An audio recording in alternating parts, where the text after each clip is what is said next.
मैंने अपने बड़े बेटे की शादी अपने पति के दोस्त की बेटी से करवाई तो शादी की रात ही डिवोर्स तक नौबत आ गई थी। मैंने गुस्से में आकर अपने बड़े बेटे को घर से निकाल दिया और दूसरे बेटों को से उसकी शादी करवा दी, लेकिन दूसरे बेटे ने भी शादी की रात ही उनसे भी उसे डिवोर्स दे दिया था। मैंने इस राज को मालूम करने के लिए तीसरे बेटे की जबरदस्ती शादी करवाई और दूल्हे की जगह खुद कमरे में चले गए। मेरे पैरों तले से जमीन निकल गई जब तीसरे बेटे के कमरे में आते हैं। मेरा नाम आशिका है, मैं उत्तराखंड में रहती हूँ और अपने पापा इकलौती बेटी हूँ। मेरी शादी एक बहुत अच्छे खानदान में हुई थी। ससुराल वाले सब बहुत अच्छे थे। मेरी आदत है कि रोज सुबह वॉक पर निकल जाती थी। मेरे सास भी मेरे साथ ही होते थे, मगर 10 मिनट बाद ही वह अपना रास्ता बदल कर कहीं चली जाती और 1 घंटे बाद खुद ही वापस आ जाती। अक्सर खोई खोई रहती थी, घर में भी चुपचाप रहती थी। मुझे लगता था कि मेरे सास अंदर से बहुत दुखी है। मैं बहुत खुशी करती कि वह मुझे अपने दिल का दर्द और हाल बताए, मगर ऐसा नहीं करती थी। मैं एक अस्पताल में डॉक्टर थी।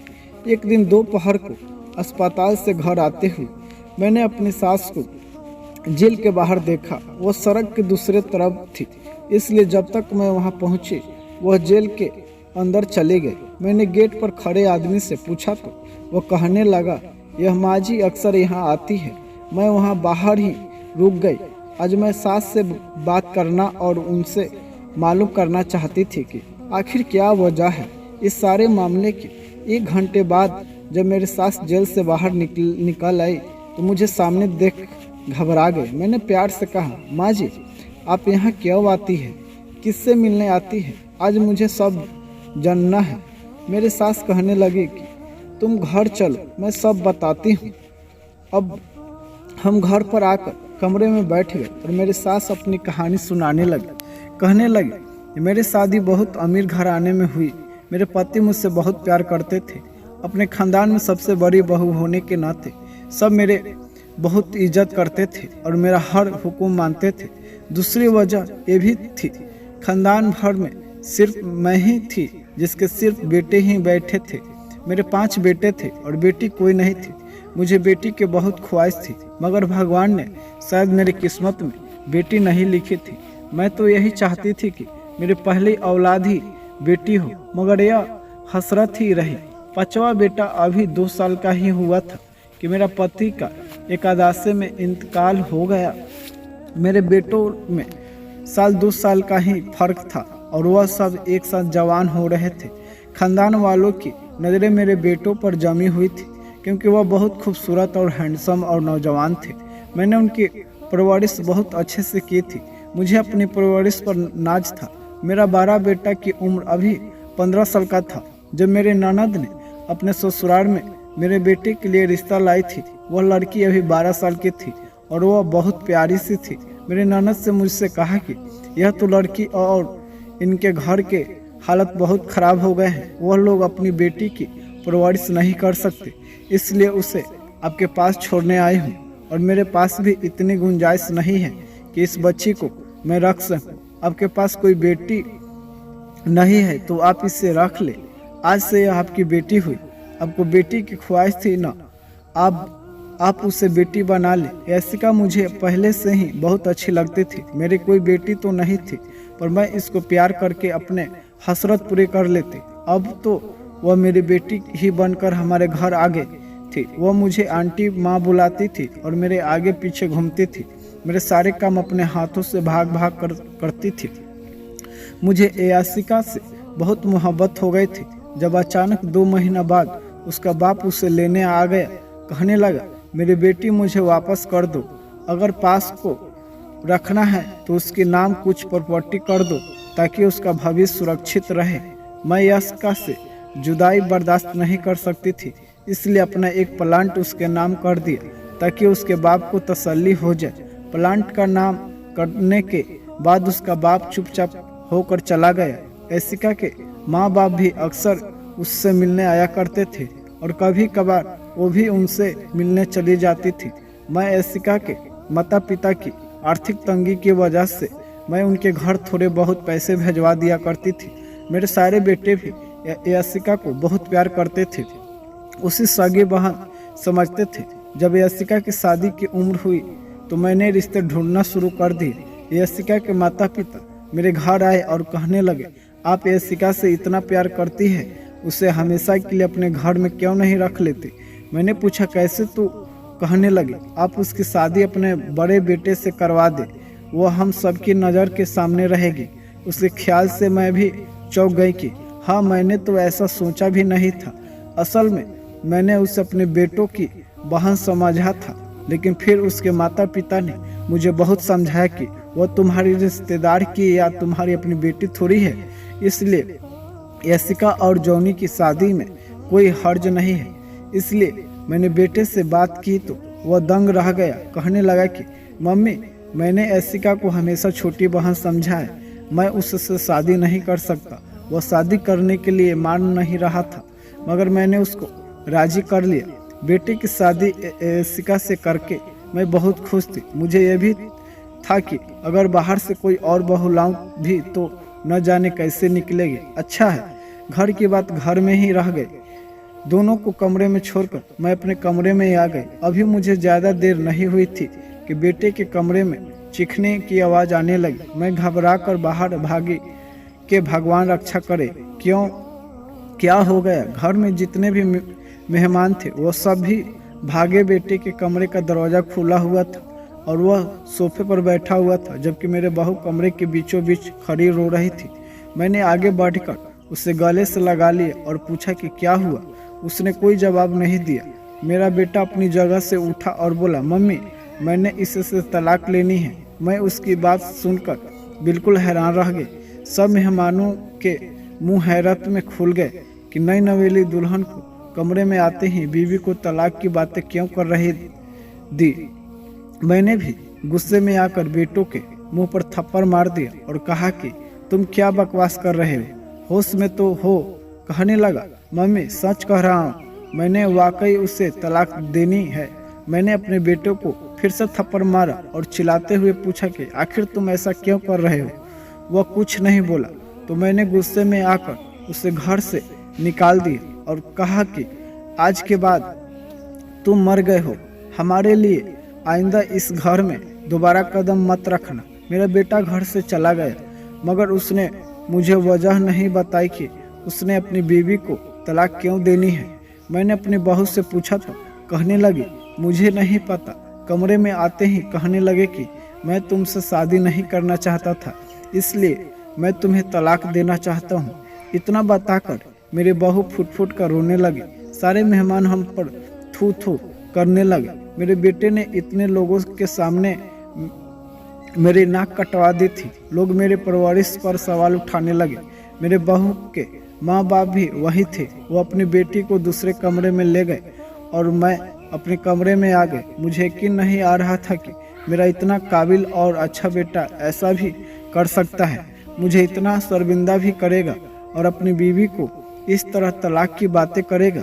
मुझे वजह जानने बड़ी जिज्ञासा हो रही थी कि कोई तो वजह होगी। अगले दिन मेरे समधन और समधी ने बहुत हंगामा किया और अब कहने लगे कि अब हमारी बेटी का भविष्य खराब हो गया है, कोई तलाकशुदा लड़की से शादी क्यों करेगा। अब के बेटे ने मेरे बेटी की ज़िंदगी खराब कर दी। उसके पास तो कोई दौलत या जायदाद भी नहीं है कि कोई उसे दौलत के लालच में शादी कर ले। मैं बहुत शर्मिंदगी महसूस कर रही थी कि मेरे बेटे की वजह से आज मुझे यह दिन भी देखना पड़ा। मैंने सोचा तो मुझे लगा कि मेरा समधी सही कह रहा था। मैंने बड़े बेटे को घर और ज़िंदगी दोनों से निकाल दिया था, इसलिए उसके हिस्से की सारी जायदाद अपनी बहू के नाम कर दी थी। मेरे बहू मुझसे बहुत मोहब्बत करती थी। मेरी बहू भी कहने लगी कि मेरे माँ बाप आप ही हो, मैं आपको छोड़कर नहीं जाऊंगी। मेरे बेटे ने मेरे बहू को तलाक तो दे दिया, लेकिन उसके बाद अक्सर मेरी बहू घर से वर्क करने के लिए एक नज़दीक पार्क में चली जाती थी। मैं भी जाने देना चाहती थी कि बेचारी का दिल लगा रहे। यशिका मुझे दिखाने के लिए खुश रहा करती थी, मगर मैं जानती थी कि खुश नहीं है।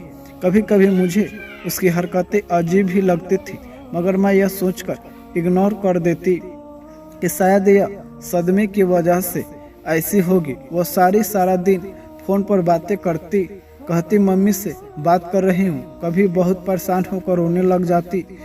उन्हीं दिनों मेरे सबसे छोटे बेटे का एक्सीडेंट हो गया और छोटा बेटा इस दुनिया को हमेशा के लिए छोड़कर चला गया। मेरी तो मानो जैसे कमर ही टूट गई है। एक बेटा पता नहीं कहाँ दरबदार भटक रहा था और दूसरा भी मुझे छोड़कर चला गया था। मेरी बहू ने मेरा बहुत साथ दिया था और उसकी वजह से हम दोनों सास बहू का दिल लगा रहता था। कुछ दिनों बाद मेरे समाधान और समधी आए और कहने लगे कि अपने दूसरे बेटे की एशिका से शादी कर दो क्योंकि तुम्हें उसकी ज़रूरत है। उसकी बात सुनकर मैं राजी हो गई और दूसरे बेटे को बुलाकर कहा, मैं तुम्हारी शादी एशिका से कर रही हूँ। वह एशिका की उम्र का ही था, लेकिन फिर भी वह हिचकिचा रहा था। कहने लगा, भाई ने उसे पता नहीं क्यों तलाक दी है, मैं कैसे उससे शादी कर लूँ।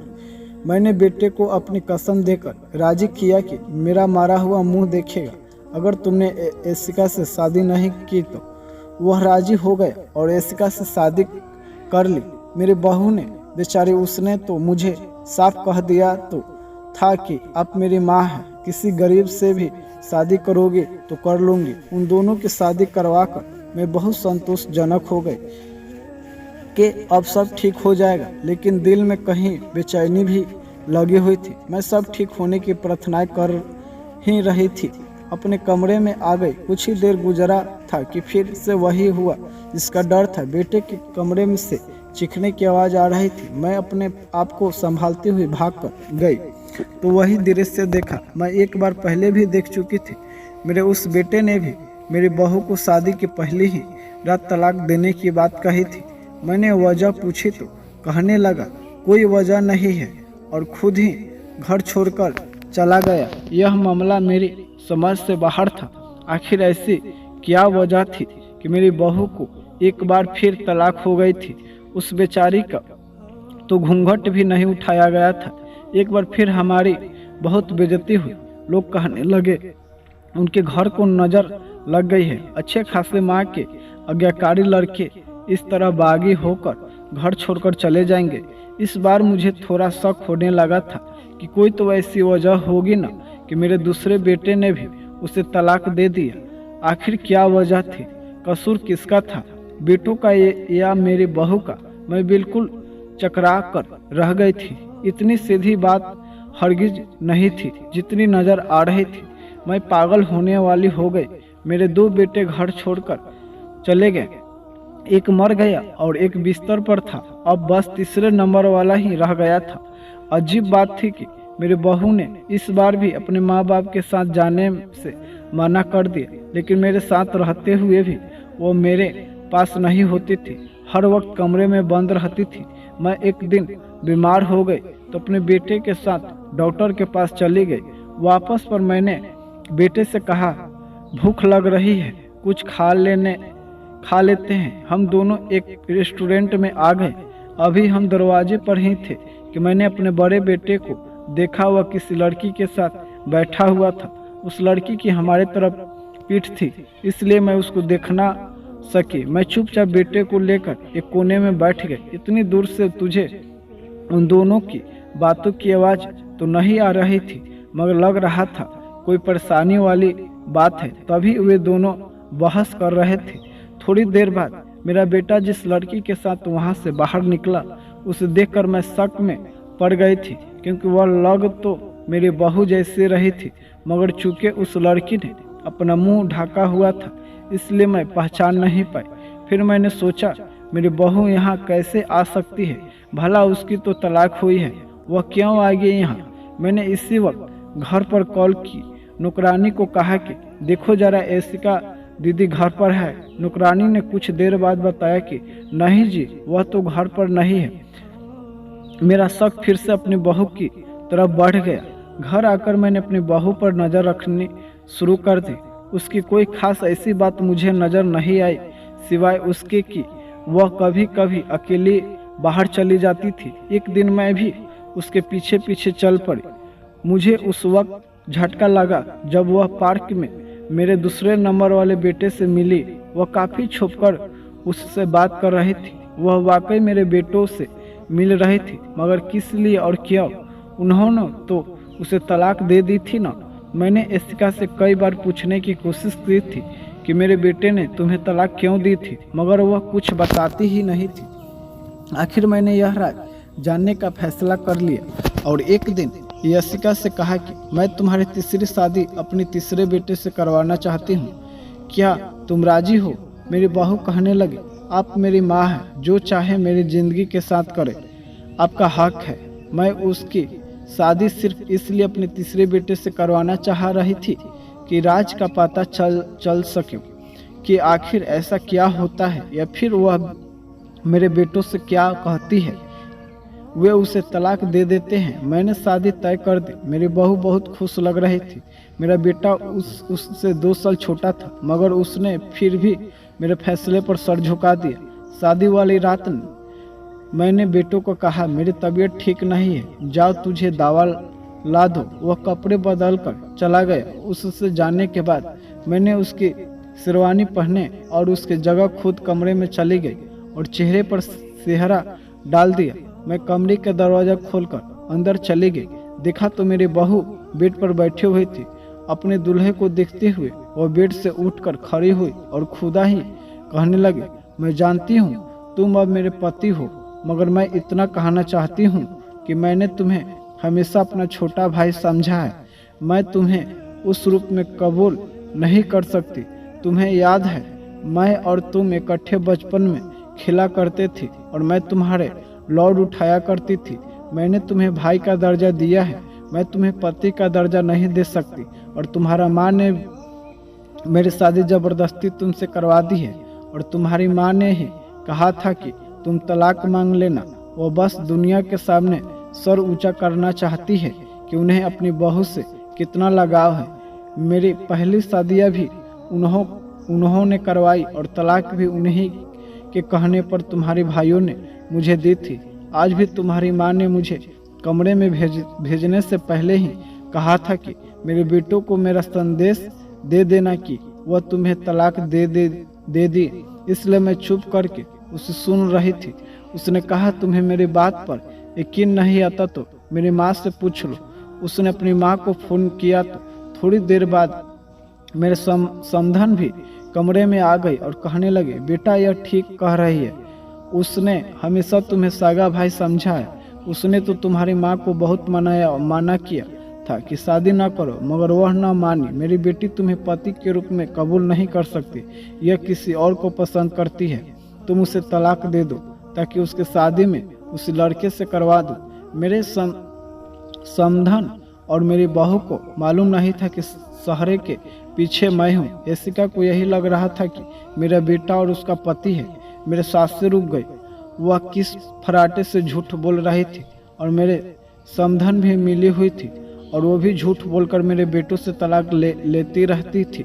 मेरी बहू जैसे मैंने उसे अपने बेटी से बढ़कर चाहा था और इसमें मेरे समधन भी मिली हुई थी। यह सब देखकर मेरे तो जान निकल गई। मैंने चेहरे से सेहरा उतार कर फेंक दिया। वह दोनों मुझे देखकर घबरा गए। कहने लगे, मम्मी आप यहाँ? मेरे समधन मुझे देखकर दंग रह गए थी कि उनको उम्मीद नहीं थी कि दूल्हे के रूप में उनके सामने खड़ी होगी। मैंने आगे बढ़कर उसके मुंह पर थप्पड़ मार दिया और चिल्लाकर कहा, खबरदार, मुझे मम्मी कहा तो तुम इतनी घटिया निकलोगे कि मुझे यकीन नहीं आ रहा था। मेरे बेटे के खिलाफ मुझे भड़काती रही हो। तुम्हारी वजह से मैंने अपने बेटों को घर से निकाल दिया था। मेरे समधन आगे बढ़ी कि समधन जी मेरे बात सुनो, मगर मैंने उसे भी धक्का देकर पीछे कर दिया। यशिका परेशान हो गई कि मुझे सब पता चल गया।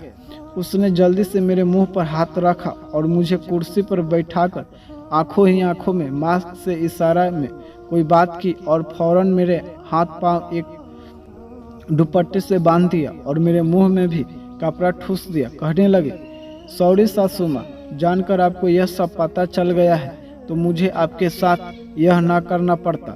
अब आप यहाँ की कैद रहेगी। मैंने चिल्लाना चाहा, मगर मेरी आवाज़ मेरे मुंह में ही अटक रह गई। वो आखिर ऐसा क्यों कर रहे थे? अचानक दरवाजे पर किसी ने आने की आहट हुई। मेरी एक रिश्तेदार औरत थी। आवाज़ आई, ऐसिका सब ठीक है ना? कमरे में आवाज़ आ रही थी। ऐसिका दरवाज़ा खोलने की बजाय वहीं से कह दिया, हाँ जी सब ठीक है, आप जाकर आराम करें। उसने कुर्सी समेत मुझे बाथरूम में बंद कर दिया। थोड़ी देर बाद मेरे बेटे की आवाज़ मुझे सुनाई दी। वह मेरा पूछ रहा था कि मम्मी कहाँ है, और मैं उसे कह रही थी कि वो अपने कमरे में होगी। मेरा बेटा यकीनन मुझे ढूंढता रहा। मैं अंदर तड़प रही थी। मेरे साथ ऐसा भी होगा मैंने कभी ख्वाब भी नहीं सोचा था। कुछ देर बाद मुझे दोबारा बाहर से आवाज़ आने लगी। मेरा बेटा मुझे ढूंढने बाहर चला गया था। मैंने कोशिश करके अपने आप को आज़ाद करने की कोशिश की, मगर मैं अपने आप को खोल ना सकी। उसे मुझे बहुत मजबूती से बांधा था। थोड़ी देर बाद मेरे समाधान आकर मुझे वहां से निकाला और खींचते हुए स्टोर में ले गई और ले जाकर बंद कर दिया। मैं अभी तक अपने बेटे की शेरवानी में ही थी। स्टोर में बहुत गर्मी थी। मेरी हालत खराब होने लगी। मुझे उम्मीद थी मेरा बेटा मुझे ढूंढने लगा, मगर पूरा दिन गुजर गया और ना आया। मुझे वहाँ पर कैद हुए 2 दिन हो गए थे और इसका आकर दिन में सिर्फ एक बार खाना दिया था और अब भूख से मेरी जान निकल रही थी। मैंने अपने आप को आज़ाद करने की कोशिश शुरू कर दी, जो मैं पिछले 2 दिन से कर रही थी। शाम तक मैंने जोर से लगाकर कुर्सी को काफ़ी ढीला कर लिया था और रात तक मैंने अपने आप को छुड़ा लिया। रात को जैसे ही दरवाज़ा खोलकर एसिका अंदर आई हुई थी, मैंने स्टोर रूम में रखा हुआ डंडा उठा लिया और उसके सर पर मारकर उसे बेहोश कर दिया और खुद भागते हुए स्टोर रूम में बाहर आ गई। मेरा बेटा बेचारा मुझे ढूंढ कर थक गया था। मैं चीखते हुए बेटे को आवाज़ देने लगी। मेरी आवाज़ सुनते ही भागा, मेरे पास आ गया, चिल्लाया। मेरी हालत बहुत बुरी हो रही थी। मैंने उसे बताया, तुम्हारी बीवी एसिका ने मुझे अगवा कर रहा था, स्टोर रूम में मुझे बंद कर दिया। मैं वहाँ बेहोश हो गई थी। होश आया तो अस्पताल के बेड पर खड़ी थी। मेरे दोनों बड़े बेटे भी मेरे सामने खड़े थे। मैं उन दोनों को देखकर बहुत खुश हो गई। मुझे लगा मैं एकदम ठीक हो गई हूँ। मैंने एसिका के बारे में पूछा तो छोटे वाले कहने लगा, धोखेबाज लड़की इस वक्त अपने माँ बाप के साथ जेल में है। मेरे बेटे ने मुझे सारी कहानी सुनाई, जो ये थी कि मेरे समधि और समाधान को शुरू से ही मेरे दौलत पर नज़र जमाए बैठे थे। जब मेरे पति की मृत्यु हो गई तो उन्होंने प्लान बनाया और अपनी बेटी को मुझे दे दिया ताकि एसिका के जरिए मेरे दौलत पर कब्ज करे। एसिका ने जब मेरे बड़े बेटे से शादी की तो शादी की रात ही उसे भी यही कह रही थी कि मैं तुम्हें हमेशा अपना बड़ा भाई समझती हूँ, मैं तुम्हारे साथ यह रिश्ता नहीं निभा सकती, मैं किसी और के पसंद करती हूँ, मुझे तलाक दे दो। उसका मकसद था कि एक एक करके मेरे बेटों को घर से निकलवा दे ताकि मेरी दौलत के ही अकेली मालकिन बन जाए। उसका प्लान कामयाब हुआ और मैंने बेटों को घर से निकाल दिया। उसने मेरे दूसरे बेटों को भी यूं ही कहकर तलाक ली थी और घर से निकलवा दिया। बाद में यह सच्ची होने की खातिर उससे मिलती रही और उनको कहती कि तुम्हारी माँ ने तुमको घर और जिंदगी दोनों से निकाल दिया है, तुम लोग भी उसको अपना रिश्ता तोड़ लो और कभी घर वापस ना आना। यहाँ तक कि फिर भी वह बर्दाश्त था, मगर उन लोगों ने दौलत के लालची ने मेरे छोटे बेटे को जानबूझकर एक्सीडेंट करवाया था कि वह दोनों मर जाए। यह तो भगवान की कृपा थी कि एक ही जिंदगी बच गई। उन तीनों ने मिलकर मेरे हंसते खिलते परिवार को उजाड़ डाला था। मेरी बेटी कहते हुए जुबान नहीं थकती थी और वह इस तरह निकली थी कि मेरे घर को ही खा गई। और यह सब उसे उसके माँ बाप ने सिखाया। आज वे तीनों जेल में हैं। मैं कभी कभी जेल में एसिका से मिलने जाती हूँ। आखिर मैंने उसे बेटी समझकर पाला था। उसे देखने का दिल करता है तो चली जाती हूँ। वो मुझसे माफ़ी मांगती है, मगर मैं उसे माफ़ नहीं कर सकती। उसने मेरे बड़े बेटों को मुझसे छीन लिया, जो किसी सूरत वापस नहीं आ सकता था। इतना सब बताकर मेरी सास कहने लगी, मैंने अपने तीनों बेटों की दोबारा शादियाँ करा दे। बड़े बेटे जॉनी के तुमने कर दी। आज मेरे बेटों अपने अपने घर में बहुत खुश है। मैं सुबह तुम्हारे साथ वक्त पर जाती हूँ तो वहाँ से रास्ता बदल कर अपने मरे हुए बेटों की आत्मा की शांति के लिए 1 घंटा प्रेयर करती हूँ। मेरे दिल को बहुत सुकून मिलता है। जय हिंद, जय भारत।